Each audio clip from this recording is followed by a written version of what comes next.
Military update news, watch out, China, the F-35 is coming to an airbase near you.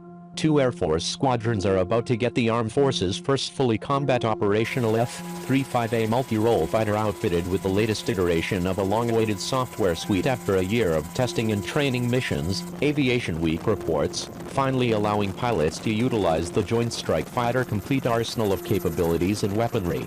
In September, the F-35s will travel to both the 34th Fighter Squadron at Hill Air Force Base in Utah and the Air Force's Training Center at Luke Air Force Base in Arizona, reported Aviation Week.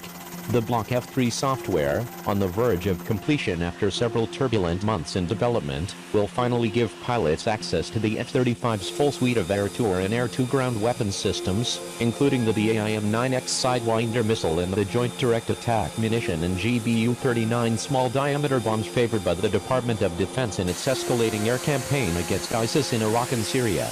But the highly lethal aircraft may make its international combat debut in the Pacific rather than the skies above the Middle East and Western Asia. And the reason is obvious: North Korea's traditional saber-rattling has only escalated in recent months, with Pyongyang going so far as to launch a missile over Japan on August 28.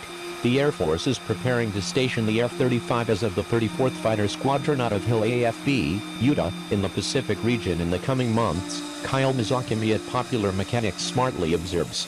Japan will receive 38 of its 42 planned F-35s starting this year, and F-35 deliveries to South Korea will begin next year, as the first South Korean aircraft just hit the Lockheed Martin assembly line in Fort Worth, Texas. Though North Korea's latest missile flew over the island of Hokkaido, making a 1,700-mile flight and harmlessly landing in the Pacific Ocean, it was still North Pyongyang's boldest display of hostility yet, spurring President Donald Trump to remind the regime that, when it comes to Pentagon, all options are on the table. Those options currently include a squadron of F-35Bs is currently stationed with the Marine Corps at Iwakuni in Japan.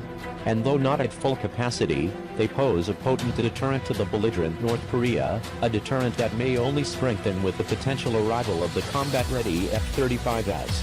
Without assistance from China or Russia, North Korea would stand no chance of defending against a wave of low-observable Joint Strike Fighters, which would be used to clear the air of opposing jets, hunt down rogue missiles, and protect advancing ground troops, Aviation Week wrote. North Korea can't take those F-35 aircraft on in the air, Bruce Bennett, a RAND Corporation expert on the Pacific Theater, told Aviation Week. They can't take them on with surface-to-air capabilities, so it pushes them to say, we've got to take those aircraft on when they're on the ground.